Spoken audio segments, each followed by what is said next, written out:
Welcome to Oregon Voters Digest, the program that brings forward the social and political issues that are important to people living here in the Pacific Northwest.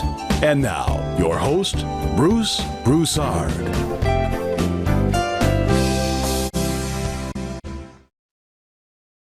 Again, welcome to this segment of the Oregon Voters Digest. I'm Bruce Broussard, your host today. And by George, folks, we're just getting to the point where, come the 17th of May, we're going to have a primary election during that particular time. And we're just right at the doorstep at this point in time. So we're right there. There's been all sorts of activities, all sorts of interviews and debates, and on and on and on. And so here now we're going to start talking about the close. Because, and in all due respect, you got to get out and vote. That's the other thing. You've got to get out and vote. But make sure you basically get the questions. I mean, ask the questions of these folks that are running for office. Check out that voters pamphlet. Make sure you know what you're talking about. Make sure these people have resumes to deal with, whatever you do, whether it be from governorship all the way down. But what we're going to be doing, we've been focusing, in all due respect, focusing here in the Portland metropolitan area because of the county. The county, and this is where we are at this point in time. And naturally, I'm going to be wearing two hats. Sure, I'm hosting, but with all due respect, I'm running for chair of Multnomah County, and I have a person here who's also running for District Number 2. That's where all the action is. I mean, it basically picks up most of Portland. I mean, that's all you see on the two. But in all due respect, the county really talks to a number of other cities. You got Gresham, you got a whole bunch of Troutdale, you got several cities that are part and parcel of the county. But that's been a focus, so to speak. No one thinks about that. So from the county's position, I'm supposed to represent all of these entities, aspect of it. But Portland, because all of the news, all of your media, all tend to focus on Portland aspect of it. So that's why it's so important that you know that, because if we're going to talk to a solution, it's not. It should be a holistic approach, a holistic approach. In fact, the whole state for that matter. Because that's the way I look at it. And then we've got we got six commissioners running, and we got 6 folks running for the county chair. We've got 3 sitting commissioners that are running for the county chairs, and then there are 2 outsiders three outsiders. There's myself and 2 other individuals that are running for the county chair position, and then you got the sitting county chair, and there's this Deborah Kafori. And as you know, in that issue, Deborah Kafori, the sitting chair, did not endorse anyone, any of the commissioners for a chair. And I thought that was a very interesting piece. But the bottom line is that, hey, everybody's got their own line. But the bottom line is that at least they have access to what some of the things that are happening in the commission as far as Multnomah County is concerned. But the outsiders don't have anything. You just lay person, you don't have anything. And it's kind of interesting how the media and all these other folks are basically approaching you. Basically, if you're running for office, well, what do you think is a problem, and what are the solutions? You don't even have access to what's going on. And when you call those commissioners, they don't want to hear. You can't get anything out of these folks aspect of it. So from a public standpoint, we got problems. And if we're going to get the solution, you got to have a holistic approach. Everybody's got to be at the table. And I really think that all of these discussions that we're having today should be public. The public.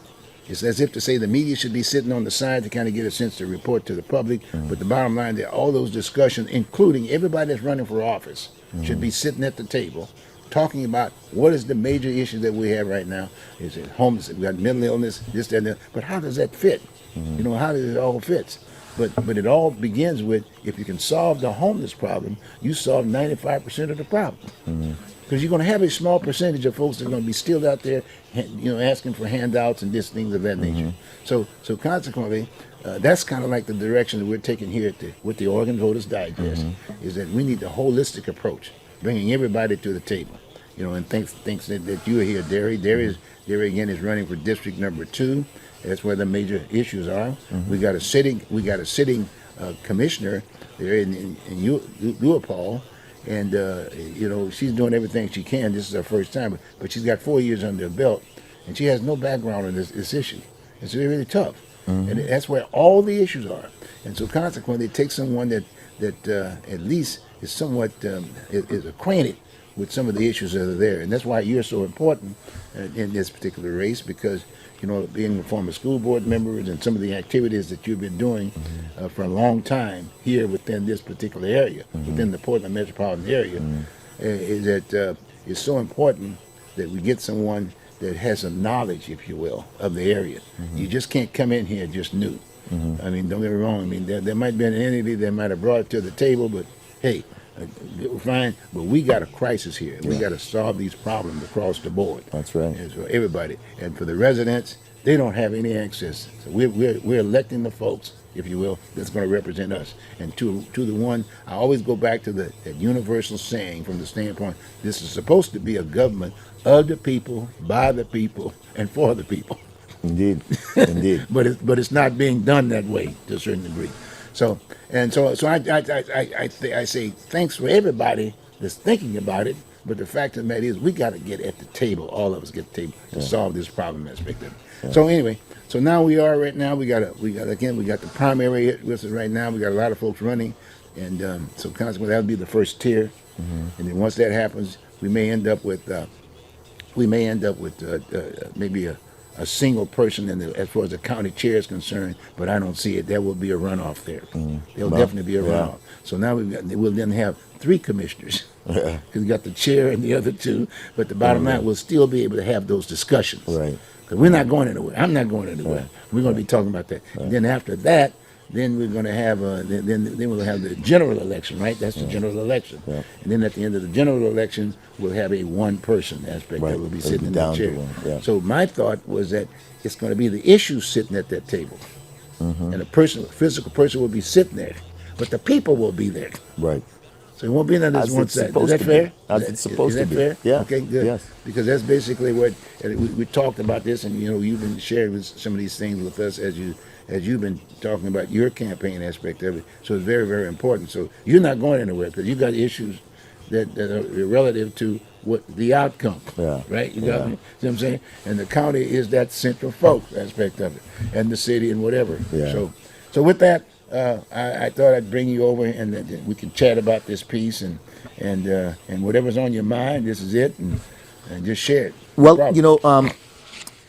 let's talk about people accessing the government. A couple things you should know is Multnomah County was established before the state of Oregon was established. Okay. Multnomah County was established by a group of Portland businessmen that made the observation that the county seat was ill-placed. The county seat at that time was in Hillsborough. Okay. Oh.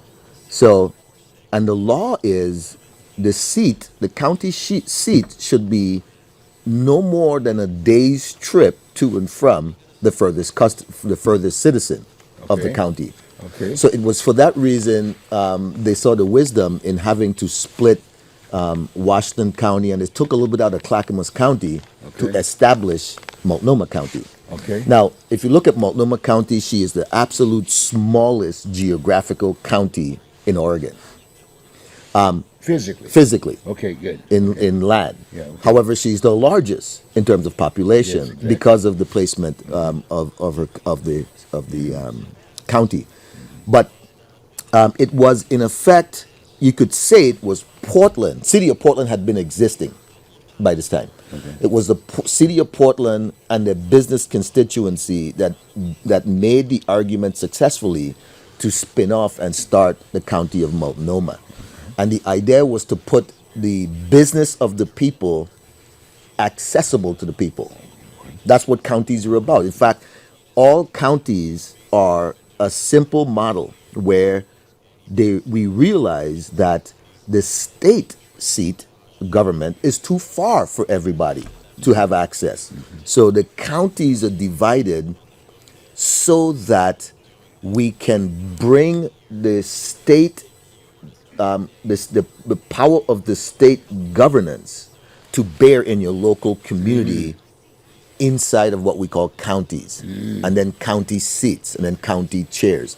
So it gives all of us local access to a sliver of our access to the entire state government. That was the formation of a county. Okay. And of course, that started before the state of Oregon was incorporated. Okay. We had the city and then Multnomah. Okay. Now, so it is about the mere fact that we have counties is about making sure that people have representation. That's Right. the point I'm trying to make. Okay. And that representation should not be faux, should not be fake. It should be real. And the way representation is best felt is through a collective sense of trust and camaraderie with the person that you sent there. They need to know who you are. One of the things I've been trying to do is trying to gauge how many of our citizens in District 2 know who represent them in the county chair. And like me, many of us struggle to say who she is, even to say her name. When we see the name, we struggle to say the name. And you're absolutely right. If we are going to find a better day, you need to have somebody with some organizational or legacy data or familiarity. Somebody just came from out of town, does not have that, and even then do not have the association and the relationships in the community to build the trust that you need, even if they were the wisest people. We've had some wise people come, but it didn't quite work because they never gelled or fit or connected to our people. So it's very important, and I think that's one of the things I appreciate most. When I first ran for office, the first part of my three-plank was bringing public accountability to governance. That was in '99.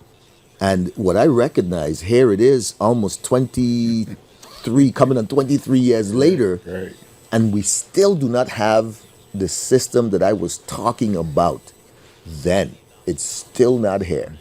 But the good news is, I have another shot at this. You put me in there, and I'll finish putting that model in place. And all we need is one government to demonstrate what it should be, or what it should look like. And I think automatically everybody will say that's the model we need for all of our governments, because that gives all of us the comfort that we have access to information in real time, and therefore can hold our people accountable. Well, it's kind of interesting you made that point because, like you said, in terms of your definition of the counties, for that matter, 36 of them. You got me, and then you got the largest population. Then you got the real estate. That's Harney County. You know what I mean? But the bottom line, with Portland, Oregon, like you said, is the focal point. Yes. And then when you break that down from the standpoint of the Multnomah County aspect of it, then you look at the various districts. And the other three districts represent a certain amount of cities, but the major city for the state of Oregon is Portland, Oregon. And a good way to understand that is to think about what's going on in Florida right now with Disney World. Right. They're in the middle of a political tiff down there. The governor, in a political stunt, pulled Disney's contract. And now the entire state and all of the residents in state of Florida are now about ready to get hit with a massive tax increase, because now they have to fund those resources that Disney was covering. Wow. My point is this, people need to understand how they're connected. You take Portland out of the question, and you will immediately create a tax increase for everybody else in the state of Oregon, to give you the importance and the significance of how the role Portland play in our fiscal and monetary policy in the state of Oregon. Well, again, I really appreciate that, because you would think that as far as the responsible entities here within this particular area, for the state for that matter, would really be looking at the composition of that leadership. Those individuals, so they can communicate the healthiness, if you will, of the entire state. And that's another reason why I'm so concerned about District Number 2. And that's why I was so concerned about, in all due respect, I reached out to you. Because it was very important to have someone with enough background so we can get out of the issues that we're dealing with right now. Now, look at homelessness, for instance. It's the largest issue there is in the state of Oregon. It's impacting us all. You got my point? And yet and still, we've got two entities that are actually at the table but it's supposed to be the city of Portland and the county. But yet, nothing talking to District Number 2. I mean, The that primary District force. Number 2 is not sitting at the table discussing the solution for these issues.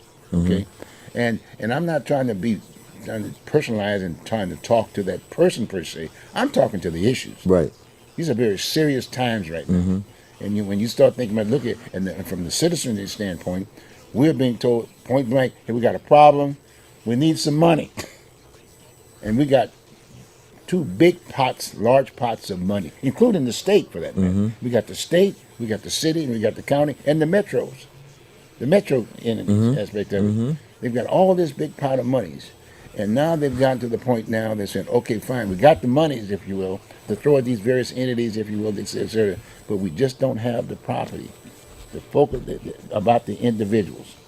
They still haven't found a piece of property that could really talk to the solution, meaning that vetting people out. You got two sets of people in the homelessness aspect of it. Right. You got those folks for whatever reasons, they got their problems, if you will, whether it be house paying, this, that, and the other routine.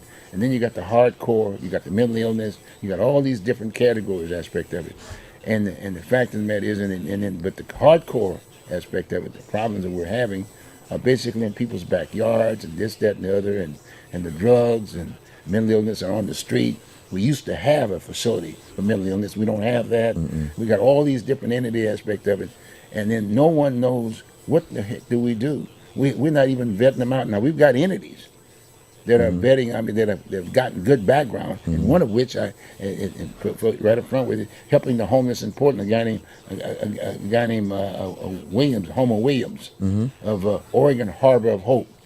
In fact, you might have seen that facility right over there by Burnside, the night facility aspect of it. Now, that is a vetting facility. He's got them all together, so to speak. There's some control, there's safety there, the whole 9-yard aspect of it. But that's not part of the deal at the table. He was at the table at one point in time. They threw him off. Got me? So there's nothing there. We have a tendency to operate in these little silos and cliques in Oregon. I remind it to me. It harkens back to the day in grade school on the playground, where you go out in the playground and we break out the recess. We're all in our little groups, and we move in these circles, and you don't. But these groups grow up and become adults, and now the groups are still there. They're still there, and they're moving and ignoring one and ignoring the other. I have a graphic that shows a peasant pulling on a Spartan's frock. The Spartan is standing there with his spear and his shield, and the peasant is pulling on him on the back. Excuse me, sir. Excuse me, sir. And the man is saying, "Why you bother me? Don't you see I'm fighting a war?" He's got his shield and his sword there. Now, what he doesn't see that we can see in the picture is the peasant is pulling a Gatling gun. The peasant has the answer for the man. Right. He's got a Gatling gun. He's trying to get his attention to look at this weapon. I've got what you need. But the man is so busy in his pious and his pompous attitude, he wouldn't even look. He says, "Can't you see I'm busy fighting a war?" With his sword and his shield. That's my experience. I don't know how many times I've been that peasant pulling a PPS's frock, saying, "Look at this, look at this." But I'm a peasant to them. Now I want to share this again with the viewing public out here. You notice we're just talking. We're just talking at this point in time. We're getting out of the so-called commercialization of the time that we're in at this point in time. We're just talking, just common sense stuff. Because we have to talk. And a number of us are not talking. So I'm sharing this sort of format for you to basically sit down with your neighbors and whatever, pull out those voters pamphlets and things of that nature, and find out what the issues are. If homeless is the problem, then have that discussion. Don't make it so complicated. Have that discussion. You're paying that pot of money. That money is part of the citizenry aspect of it. You're paying that money. Taxes. All taxes that you're paying. Some form or fashion. That's right. And they're asking for more money. I'll tell you, up the latest, the two budgets. In fact, check it out. You can Google that stuff. You can do Multnomah County budgetary aspect of it. It's sitting right there on YouTube. Let me give you an experience, a personal experience that really I think epitomizes the problem with American politics. Okay. Not too long ago, I was on the Portland School Board, and one of the things we do, we can raise taxes. Okay. We can tax our citizens. I remember being in an executive session. A lot of times when when they're coming to these discussions, they have what's called a closed conference. Right. Right. And so a lot of these things are discussed behind closed doors. And this was one of those cases. We were discussing a tax for raising your property taxes to fund PPS back in the day. And we were all, and generally speaking, these votes, they're generally looking for unanimous support. They want to go out to the public showing that everybody stands united. I remember sitting in that meeting one day across the table from my colleagues, and I call names, by the way, guys. Offended or not, I call names, so you don't understand how real I am. My colleague, Carla Wenzel, was talking about, listen, we can do this. We can, we as a people can do this. She said, it's just like instead of going to the movies 4 times a month, you just go to the movies 3 times a month.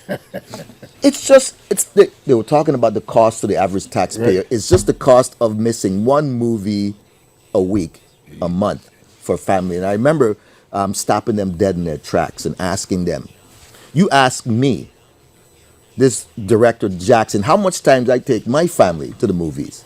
It's not 4 times a month. And that's the problem. I think a lot of people we send to these seats of power, they live in a totally different reality. I love Carla Wenzel. She's one of the best ones I had a good relationship with on that board. And they all know that. But I saw in her eyes how foreign poverty is to people, Right. to them. Right. How foreign it is to think about the decisions families got to make between milk Right. and a bill, or gasoline, and I don't know, buying some shoes for your kids. They don't get it. They live in a totally different bubble, and because they live there, they completely govern from a false illusion. Well, Bob, before I forget, I tell you the first thing when you made the point about public schools, Portland public schools, the first thing that came to mind was about 2 weeks ago. They were having a news deal and talking about Portland public schools, and he was talking to the superintendent, and they made the point that that particular spot today is being paid $320,000. $320,000. And it's supposed to be the worst school for graduation in the entire state. Mm-hmm. What are we getting for the $320,000? Yeah. But they were cutting other things out of the budget that was taken away, if you will. I mean, this is I'm just a layperson. I'm just sitting here looking at TV. Let me tell you something. If you understood what was going on, we would storm the Bastille. I am about ready to go down and give PPS a piece of my mind. Yeah. I coach, and we had a game Thursday, and one of my catcher got up to track a foul ball, and it's a reaction. You just track. He knows that in the backstop there's a certain room. Okay. He gets up, he's charging and slams right in, chipped his tooth into a giant broken screen that is sitting out there in the old Madison, the varsity field. It's called McDaniels now. It's sitting in the middle of right behind the backstop. Slammed himself right into it. We ended up stopping the game 15 minutes just to see if this kid was okay. To learn that the coaches and the staff there have been asking for help, and it continues to fall a deaf ear. Custodians, we call them, those guys. Well, these are the coaches that are trying to use that facility. Right. We spent. Right. I don't know if you saw what we did to Madison. It's a beautifully manicured. It's the reason we play there. It's because it's one of the few turf fields we have on the east side of the river. Okay. And that's one of the things I wanted to point out. I discovered that Jefferson, Roosevelt, all the poor schools are not having the same level of services as our rich high schools in the same district. I cannot believe my ear that We have 2 baseball programs within the one PPS PIL, and one has money and the other one doesn't. The other one that doesn't also happen to be coming from the poor who do not have advocates that are capable of taking the time off to go downtown and make sure that their kids get what is needed. The other communities have the capacity to get in front of whoever needs to get in front of to make sure their kids have it. Sorry, but the idea is right before us in this date, in 2022, we still have issues that were supposed to be addressed in equal but separate. That came up in things that came up in Brown v. versus the Board of Education in '54. This was years before I was even born. These things are still being issued. There's still issues, and they got to change. And again, it's a stewardship, our lack thereof, and our complacency as people to make more demands on our leaders. Revolutions happen after people have had enough, and then it just boils to a tipping point. But the problem is, when it gets to that point, there's a lot of destruction and a lot of pain. Yeah. We don't need for it to be like that. All we need to do is pay attention. So how I'm going to do it, Bruce, and I want to make sure you get this point. I just released a piece, a press release last night, or this morning rather, and in District 2, we had in 2020 election, we had about a little over 80,000 ballots cast, of about 115,000 total registered. Now, I ran the numbers, and I'm here looking because I'm trying to pull the numbers out of my head. It's now in the public domain. But what I discover is, and it's my strategy, is to force my race into a runoff. Yes. And Very important. by focusing on the majority of the residents in my district are still eligible. Voters in my district are still not registered. Not registered. We are still beneath 50% of the eligible voters in my district being registered, much less voting.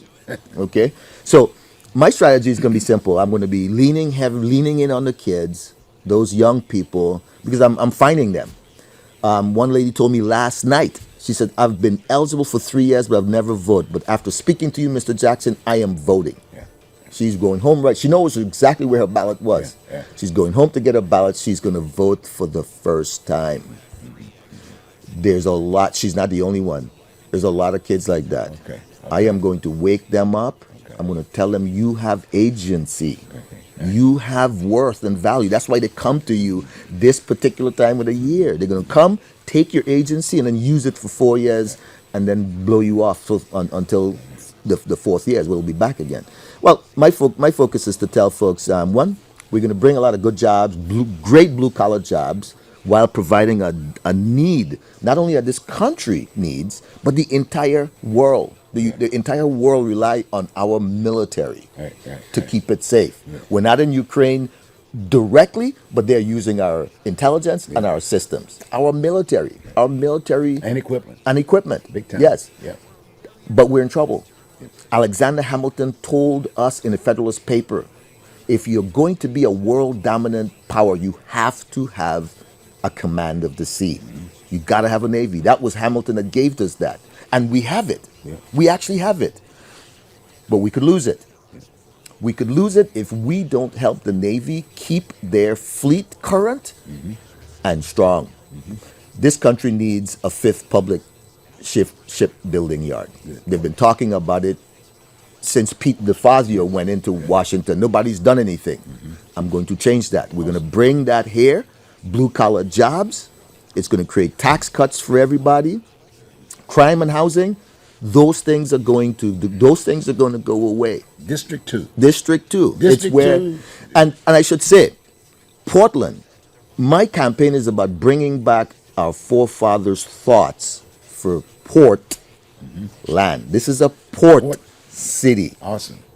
This is a port city. Get that, folks? When I came here, here's a test. When I came here, in the 90s, you can open up the business paper and it always will give you a list of ships coming in. They had the port business, Yes. a whole section. I remember that, Have you ever seen that? Oh, yeah, I remember that. Lately? I remember not lately. No, not lately. Why? Because we're not using the number one asset, the biggest asset we have in Portland That's right. is our ports. That's right. It's not the parks. It's not. It's the ports. You hear me? And we are going to help the United States balance the trade. It's called a trade balance. How are we going to do that? We got to bring these things Bring some back of that to business life. back at the yes, because we lost quite a bit of business. we lost it all. We only use it. I believe there's only one Pair 2 that has a Navy contract right now repairing subs. It's a 10-year contract repairing subs. They have been preparing for this. They have dug the Columbia. They've deepened the Columbia. They've been working on that for 20 some odd years. It's done. It's ready. It's ready. Wow. We bring these ships in here every year for the Rose Festival. They get in here. They get into downtown Portland. Wow. Ships. Wow. We are sheltered by two wonderful wide body navigatable waters. Awesome. When you look at cities, they always start at water. Awesome. Near the water. We have it. We just have leaders that are completely lost. And we got to change that. Tell you what, on that particular note, I want to thank you very much. Hey, hang in there. And voters, hey, there's the guy. I've got two more guys going to be ready to come back on at this point in time. And Derry, thanks very much, buddy. Very welcome, man. Good. It's great. Always a pleasure, man. Okay, always a pleasure. Yeah, Good enough. indeed. All right, then. Look, we're going to bring on this is community television. Why don't you just run out this way and get these other two guys to come on over here. And thanks, buddy. You're welcome. Come on around this way, guys. Come on this way, John. Come on this way. Get that other chair. You bring that chair right over here. Okay. We're still on, folks. Put that one right there. You, John. There you go. Sir. Okay. Well, again, like I said, this is community television. That's what it's all about. This is real world stuff, right? Yes, sir. It's almost like your backyard. You got your table with your friends, and et cetera, et cetera. These are very serious times, folks. And I want you to make sure that you understand that you're in charge. You're in charge. You are the voting public. You are the resident. You are the vote. So the key now is that we're in the process of picking leadership. And I thought I'd go on and interview some folks who again, are in this particular race, both of which I know. One I remember in the Corps. We all went to the same boot camp, so to speak. Yes, sir. So we're very familiar with that piece. And then there's John Sweeney, same situation with him. He's been part of the city for quite some time, working in the parks. In the National Guard too at the same time, so I've been sort of over there. But very responsible individuals here that's sitting here at the table at this point in time. So we're going to spend a little time with them and kind of get a feel of what their election looks like, what are the people saying, and what their needs are aspect of it. And we've got a gentleman here who's running for the legislature. Yes, sir. Running for State House Representative. What's that name again? Tim LeMaster. So my name's Tim LeMaster. Right. My website is bringbackportland.com. I'm running for House District 43, which Where's that location? We're sitting right in it. Sitting right in? Inner Northeast Portland. Oh, District number 2, kind of, right? Yeah, it's all part. It was actually he was amazing. Some of the stuff that he brought up. Over here, like cheering him, hearing what he's got to say. It's actually, fortunately, I haven't written my votes down yet, so it's good to have heard him. Well, you can always touch bases with him. I'll give you his phone number. I gave him my card, so I'd love to talk to him. And I hope he. Card? Give me another one. Yes, sir. And let me see what you got there. And I certainly hope I do want to talk to him, and because he definitely seems to have a lot of insight and some interesting thoughts on things. Good. Tim, give me a little background about yourself. I know you're in the court, that's for sure. Yes, sir. But you told that story the other night when I saw you. So I moved to Portland almost 9 years ago, coming up on my 9-year anniversary. After retiring from the Marine Corps, I did just shy of 22 years in the Marine Corps. Enlisted as a private. I was fortunate. I got the best job in the world. Call it a combat camera. So I was a Marine Corps photographer. Graduated boot camp in San Diego. If you're a West Coast guy, I know that's where you went. Hollywood Marine, that's right. Yes. Enlisted as a private and did my time. I was a photographer, and it was great because it's something that I'd done in my high school and childhood to an extent, playing with cameras, and did really well. I enjoyed it. I got to see the world. picked up doing video and print production. I worked my way into becoming an officer. For many people that don't know, we have the Warrant Officer Program. The Marine Corps is relatively unique in that. Other services have it, but it's a little more in the way of specialized in the Marine Corps. A lot more fields have it. So I was considered technical expert in photo, video, graphics, and print production and such. And then from there, worked my way up and was considered top of the field and became an officer, basically a regular officer. It's considered limited duty. Right. But I was a captain, became a captain in the Marine Corps, and then became a major. And worked my way up, and then time came around and retired out. I was in Hawaii at the time at Marine Forces Pacific, one of the big command levels for the Marine Corps and for the world really. And I knew people from Portland living there. I'd met people who'd passed through, and I had friends in Hawaii, a lot of transit and migrant type place, and met folks from the Northwest, and I've always been interested. And when I retired, I came out to Portland and passed through for what was going to be just a couple days, and it turned into a couple weeks. Wow. Met wonderful people, and that just grabbed me. Got out here around the July 4th time frame. Beautiful weather and lots of fun, and just had a great time. Traveled the western half of the country a little bit, and then came back and settled down. School. Family? No family here. Family, Actually, okay. no. My family is primarily Colorado and Wyoming. And for me, I grew up Colorado, Wyoming, North Dakota. Mom was a single woman. Had me when she was 16, and my sister 2 years later. And, for the most part, single woman, raising me and my sister on fast food and waitress wages. Wow. I remember I heard somebody talk the other day, and I was laughing because they were talking about the coupons for government cheese. And I know those days, low-income housing and a lot of things in that. So, very much grew up in that way. I make my trips to visit family, but no, I just dropped in here, and I said the people that I met were amazing. I traveled for 3 months traveling around the country and just having fun, and when I came back, it was amazing. Folks that I literally only met for a few hours with some of the social circles I'm in were like, hey, Tim, that was great. And, I'd gone to Sturgis and doing all these things, and they were following me on Facebook, seeing the little adventures I was having doing it, and people knew me by name, and I'm having a hard time because there's just so many people. But that really that grabbed me, because for me, my military life, being a single guy, never been married, and then getting up in rank. I mean, I got ping ponged everywhere, all over the world, easy to move, no family to worry about. So it was a year here, 2 years there, big jumps too. Not just here you are in California moving around all these bases, but New York, Hawaii, California, Japan, upstate New York, Quantico. That's where you're. Yep. Now you're running. You're running for office. Yes. How'd you get in this business? Well, a year ago, I heard an interview. There's a podcast I like to interview called Just the News with John Solomon. And I definitely recommend his name. He's a very, very very true journalism-minded guy. And it came up, there's a thing called the PCP, Precinct Committee People Strategy, I think is what it was called. But the conservative side started realizing there's this thing called the precinct committee person, and it's amazing. Like, how have we not learned this in high school, junior high school? Like, I had no clue this even existed.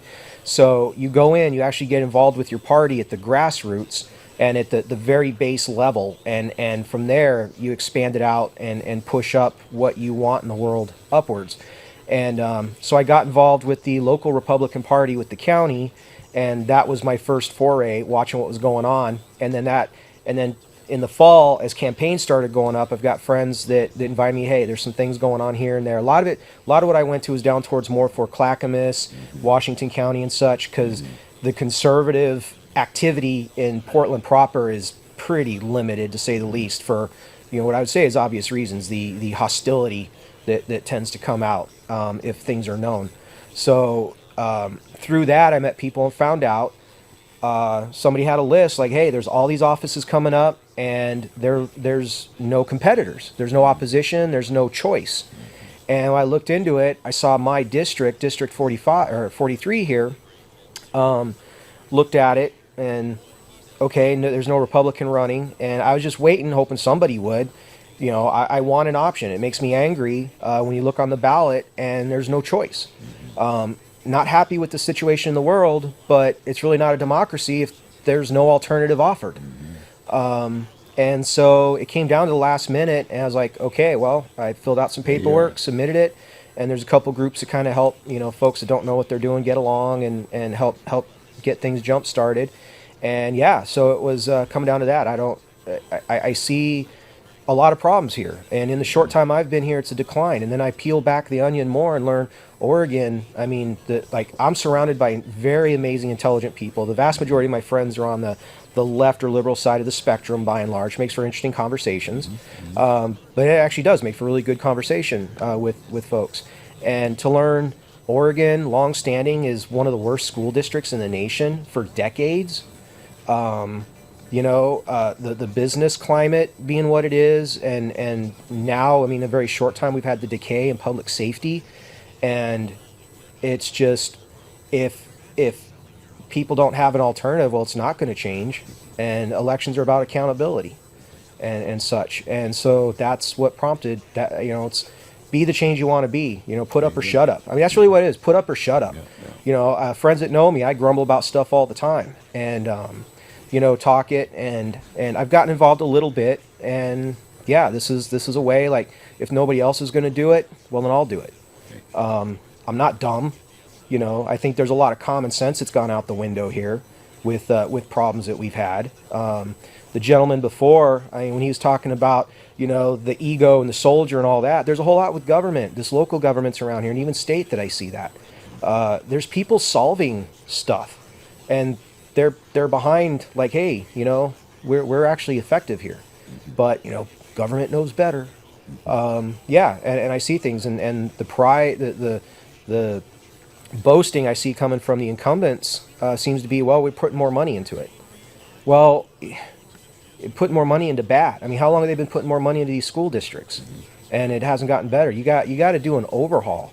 And special interests, and there's a lot of things as you start looking into it, and it's unfortunate that real change means there's going to be winners and losers in the mix of this, and you feel for the losers, but too, it's part of the adaptation. If you don't get market and changes and stuff going on, you got to think different, because we're running with the same stuff and it's not working. Right. I really appreciate the comment from Tim, because I also had the opportunity to hear his address at a function that I'd gone to not too long ago, and I was very impressed, and especially with the kind of background he had, and similarly with John, so to speak, who basically went to boot camp, right? Yes, sir. At 13 weeks, right? You got me? Yep. And then after, and like I said, he's retired, an aspect of it, but that was graduation. That was major graduation. Yep. Now you were ready for the world, right? Yeah. You got me? Because you had the kind of training that we definitely need, and we need that today. Yep. Trust it, and we need that today. And recognizing we may not have the majority, but the fact of the matter is we got the issues that are sitting up here on the table today that demands that orientation, yeah, that training, that at the end of the day, the solutions. Yeah. It's huge. It's very much, I mean, you want answer, you want results. Yes. And people should demand that. Yes. And if it's not being provided, get rid of the people that aren't providing you those results. Yes. There's one thing, when you look at the representatives level at state and federal, that's considered like the emotion, the heart of the country. So that's like, rah, here's where we are. We're angry or we're happy. That's kind of the up and down. And there's kind of a reality that, it's I go in there, for me, one of the things I want people to know is by and large, if you look at the numbers, I'm on the other side of the spectrum from your average Portland person, and especially this inner Northeast. But you know what? I want to work to make things change. I want to work to make it better. And because I'm the guy that you easily don't like, that means it is, and it will be on my mind that I am accountable to you to provide results, because my de facto mindset is I'm not going to get elected unless you're happy. Where, the other side of it is, well, if it's easy for somebody to walk in as a party member that's favorable, heavy favorable, and you just expect to get that check mark because you got a D next to your name. Yeah. I will have to work for people. I have to convince them and sell myself. And the issues you bring up, this cuts across everything what we're dealing with. Walking downtown and avoiding stepping in feces. I went down to the Cherry Blossom Festival. Cherry blossoms are a very special thing to me because of, sorry. Okay. Yeah, just my time in Japan was very special. And cherry blossoms here are amazing. It's an amazing thing to me. Very personal. Wow, I didn't expect this. It's all right, buddy. Yeah, Thanks for serving. yeah. So the cherry blossoms, go down there and just walk a few blocks and, with my girlfriend, got our dog, and we're worried about the dogs stepping on needles. Yeah. We're having to watch it. We're avoiding areas because there's a proliferation of stuff there. Literally, it was the NCAA tournament time, okay? That tournament was going on. I didn't realize why there's traffic. I see it. On the way in, and this is rough. On the way in, me and my girlfriend walked by, and there is somebody, obviously, undoubtedly with homeless mental health issues, etc., in a doorway of a business masturbating. And fortunately, a police person was there. A lady came out, female cop, having to deal with this. I feel for her, but she was on the scene, ready to deal with it. But it's like, wow. And this is where people are parking and walking the bridge, go to the Moda. Do our cherry blossom thing. People everywhere. And then you go 1 block away, and you're right back into really nasty stuff. And on the way out, somebody relieving themselves up against a tree as a crowd of people are crossing the bridge headed to the NCAA tournament. I wish I was quick on my camera, because I was just like that infamous San Francisco photo of the sidewalk cafe with, people right there doing unseemly things. And this is not normal. This is not reasonable. I've got friends who are like, well, it's a big city. And there is a degree you expect of problems in a big city, but this is rampant. And it needs to get stopped. If it doesn't slow roll, then the work it's going to take down the road, it's going to decay, it's going to get worse, and you're going to need a larger hammer to deal with it, which is less palatable and less palatable over time. It needs to be dealt with, and the longer it goes without being checked, the more... Well, let's put it this way, Tim. I'm glad you're here. Thank you. That's why I reached out to you. Yes, sir. I appreciate it. This is actually my first time stepping up in front and doing a good interview with somebody. Hey, you're doing it. But right up front with you, well, you're solid. I know you're training, because I was there too, right? Yes, sir. You got me? And so it's very, very important. And the viewing audience, you understand where I'm coming from. These are the kinds of individuals that, in all due respect, that we need, if you will, to be part and parcel of the solution. Got to have it, folks. Straight up with you. Well, with that, I'm going to bring a guy here now. He's going to give you another little background. Yes, sir. He's been around. In fact, he's been on the show so often. He doesn't need the 5 minutes. That's how good he is. He's just solid. Right? John, how you doing? Wonderful, absolutely wonderful. Yeah, good. In fact, on Friday nights we have the Gun Owners Caucus of the Democratic Party, and people says, "Gun owners, what?" But anyway, This is John Sweeney. You've seen John before. But anyway, in the Democratic Party, there's the rebellion kind of coming along that we've had enough, and a good friend of mine, he's passed on. Wait a minute, John. You're running for governor too. Governor, running for governor of Oregon. He forgets where he's at. See, he's running for governor. He's not a real politician. They always start out with, "I'm here to win your vote." He's a real guy. Yeah. Anyway, up until the 70s, the Republicans covered every spot on the ballot, and my good friend says, and some of them are just waiting for some Democrat to be stupid and fall on their sword right close to the election time. But what a lot of the politicians are relying on is the fact that the memory of the public is about 6 weeks long, and the press has fallen down because they've swung far to the left, and it's the far left and the far right that muck things up. And one of the things about Derry was talking about is what's going on with the county, and my management training, because I was enlisted for 13 and a half years, and then I became an officer for 14 and a half and retired as a captain and a command general staff college graduate. And in the management classes, there's always a better way, and the better way is not always the obvious way. And then, in fact, on the Gun Owners Caucus was interviewing some of the gun-loving Democrats, and one of the fellows, his name escapes me right now, but he's is running for re-election, and he got some things through. And the way he approached it is, they went after the solution to the problem, then they went after the money. See, because what's happened since Jimmy Carter got elected, when this country started, the lawyers jumped over on the top, and then Jimmy Carter come along with a zero-based budget, and the zero-based budget modified. Modified means historical data retained. It was all about the money. So these people just get paralyzed. You mention you want to do something, and they want to look down at the money first, not at the problem, the pros and the cons, because it could be Bruce's great idea, but they're going to look down at the economic impact. And a lot of that money that's listed there is already there, because usually when you want to change something, normally you want to modify something that's there. But even if you come with a new project, it will replace other things. So this is my background of gathering the facts, formulating a plan, and then acting on a plan. You know, being military guys, you know, we don't have 90 days. Yeah, sometimes we don't have nine minutes, you know, to come up with a good solution. But anyway, that's part of the deal is that I want to make a change. And this is the deal is, I think it was just a couple of years ago, it says, a college education today, educationally, has the same value of a high school diploma in 1947. That's when I was 7, see, so. I mean, it is just so bad. And it's really a shame, and I have a plan for that in the 7th grade. And the reason 7th grade, because that's when they become teenagers. They start as at 12, come out as 13. Hey, it's a tough time of life, and most people get through it, and your parents were teenagers. You know, you tell a kid that your parents were teenagers, and especially the parents right there, and they look at them, you are one of us. And the parents need to know, they have 7 years experience, and I remind some people, yeah, I do have 7 years experience.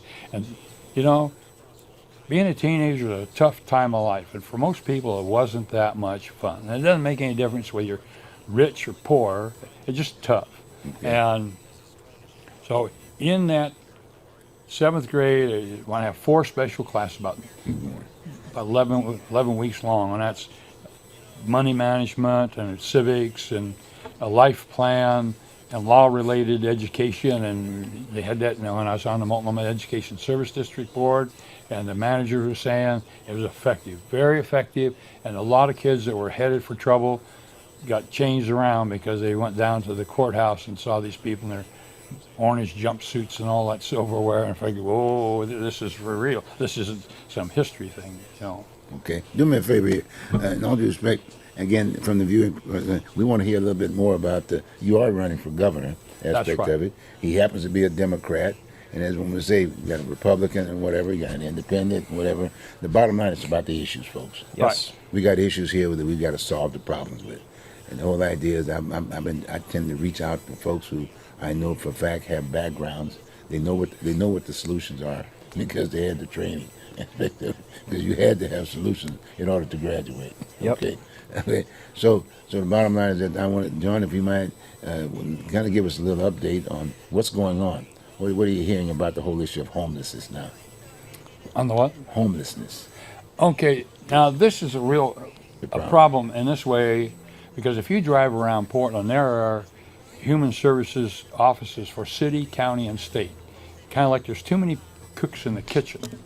And I have preached the deal is for public assistance, and this was what the homeless thing is, and this should be done by the counties, because they would be the coordinator. Because you could look at it statewide or nationwide. That's right. If somebody ends up in trouble one way or the other, if they could go to the county, and the county would have a list, okay, this is the services that the county have for you, and the city around a little bit, and I'd like to have the state employment offices co-located with them, so someone can come in and find out they can get them a job, and that the state would do some backing up on this. But this is the thing is that, and also is coordinate the private entities. You know, one of the things that's happened in the last few years around Christmas time, you have a coordination between the Salvation Army and Goodwill and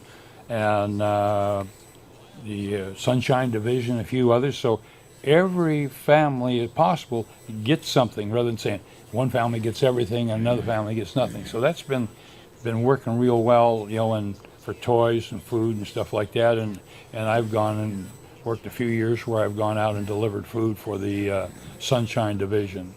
And you see, sometimes you look at just a regular apartment and you find 4 or 5 families in there. Mm-hmm. But you know, the thing is, they're making it, but it's tough. Well, I appreciate that point because that's another reason why I'm running for that slot as county as chair aspect of it. People don't understand the definition of the county, and here we are sitting here with one of the largest cities the largest city, if you will, as far as population is concerned, in the state of Oregon, is right here in the Portland area, with your legislative district aspect of it, and it's here right here in district number 2. And that's one of the reasons why Derry was here, aspect of it. So it's kind of like an education kind of a situation. Because if we can solve the problem here, we solve the majority of the problem in the rest of the state. Right. But no one talks. It was I think OPB did an article saying, and to me it's kind of ridiculous. They literally wrote, if you ignore the crime in Portland, the homicides and the crime, the crime problem in the state is not a problem.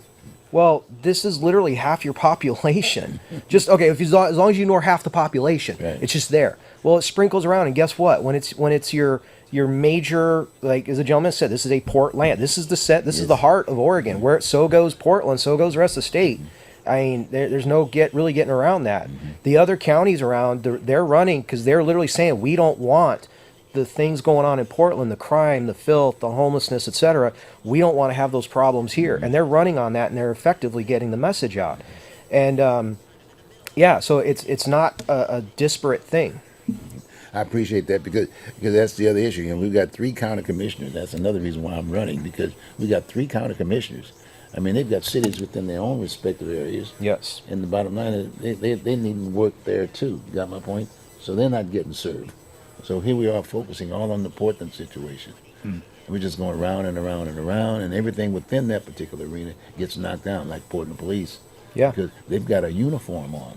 That's a deterrent. I mean, they're law enforcement officers. Yes. Peace officers. A lot of times people don't understand the definition of what police is. No, they are law enforcement officers and peace officers.